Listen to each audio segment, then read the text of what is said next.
इधर गतल आइनिसरा सीनियर सहाफ़ियत तज्ज़ियाकार हसीब भट्टी साहब गुमा गपो हल्का। अस्सलाम वालेकुम भट्टी साहब। वालेकुम अस्सलाम। भट्टी साहब, जैसे कि सुप्रीम कोर्ट ने इमरान खान के लॉन्ग मार्च के खिलाफ सेनेटर कामरान मुर्तज़ा की दरख्वास्त गैर मौसर होने पर निपटा दी है। चीफ जस्टिस ने रिमार्क्स देते हुए कहा कि लॉन्ग मार्च सियासी मसला है जिसका सियासी हल हो सकता है। क्या समझते हैं कि अब लॉन्ग मार्च इस्लामाबाद में धरने में तब्दील नहीं हो सकता?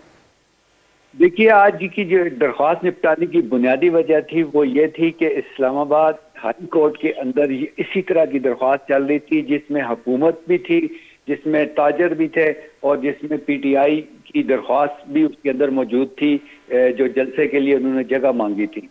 तो इसलिए आज इसको गैर मौसर कर दिया गया। लेकिन जब पूरी प्रोसीडिंग के अंदर देखा जाए तो जस्टिस अतर मिनल्ला और जस्टिस आयशा मलिक के काफ़ी आम रिमार्क्स थे। जस्टिस आयशा मलिक ने पूछा कि क्या हुकूमत ने ऐसा कोई मैकेनिज्म बना दिया है जो इस तरह के एहतजाज को निपटे, जबकि उनका ये कहना था कि सुप्रीम कोर्ट नहीं बल्कि ये इंतज़ामी मामला है, लिहाजा आप इंतज़ामिया के एग्जेक्टिव्स के पास जाएं और इस तरह करें। इसके साथ ही जस्टिस अतर मिनल्ला ने भी ये इस्तफसार किया कि आप चूंकि सेनेटर हैं और हुकूमती जमात से हैं तो आप एग्जेक्टिव से क्यों नहीं ऐसा करते, क्या सुप्रीम कोर्ट डिप्टी कमिश्नर का किरदार अदा करे। तो इस तरह की आज जो समात थी उसके अंदर रिमार्क्स थे जजेस के। जी अच्छा, जस्टिस सतर मनोला का कहना था कि अगर इंतज़ामिया कमज़ोर होगी तो अदलिया जो है वो आगे आएगी। तो क्या समझते हैं कि इंतज़ामिया, चूँकि जस्टिस सतर मनोला का कहना है कि इंतज़ामिया कमज़ोर है और लॉन्ग मार्च को कंट्रोल नहीं कर सकता, तो ये क्या इंतज़ामिया पर डालना चाह रहे हैं? कि उन्होंने जब सेंटर कामरान मुर्तज़ा और उसके अलावा एडिशनल अटॉर्नी जनरल ने जिस वक्त ये बताया कि जी पीटीआई को हमने रवात के करीब जगह, उन्होंने जो दरख्वास्त दी थी और उन्होंने अभी तक पावर अपना बयान अल्फी नहीं दिया, तो इसलिए ये दरख्वास्त मंजूर की जाए। तो इस पर जस्टिस अतर मिनल्ला ने कहा कि क्या इंतज़ामिया इतनी कमज़ोर हो चुकी है, ये उनका सवाल था कि क्या इंतज़ामिया इतनी कमज़ोर हो चुकी है कि आप सुप्रीम कोर्ट से, अदालत से इस तरह का फैसला लेना चाहते हैं। तो जिस पर यह कहा गया, चीफ जस्टिस ऑफ पाकिस्तान का ये कहना था कि हम बड़े एहतियात के साथ इसको देखेंगे, ये सियासी मामला है, सियासी मामला जो है वो हुकूमत का काम है, उससे निपटे। अच्छा, लेकिन भट्टी साहब जो पहले वाला केस मौजूद है, उनका कहना था कि धरना नहीं दे सकते बल्कि रेड जोन में धरना नहीं दे सकते बल्कि परेड ग्राउंड में धरना देना चाहिए।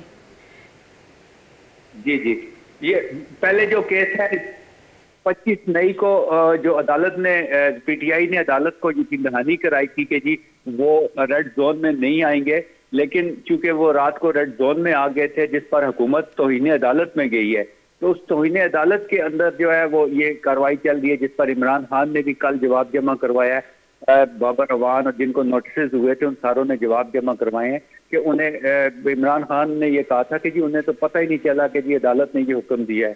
तो इसलिए आज उसी हवाले से आज के केस के अंदर भी उस हवाले से बात हुई थी कि चीफ जस्टिस ने कामरान मुर्तज़ा से मुकालमे में कहा कि क्या आपको डर है कि 25 मई की तरह आज दोबारा वही वाला वाकया दोहराया जाएगा। तो जिस पर उनका ये कहना था कि जी हमें डर है कि ये आगे आ जाएंगे और पहले भी इन्होंने बात नहीं मानी अदालत की और दोबारा ऐसा कर सकते हैं।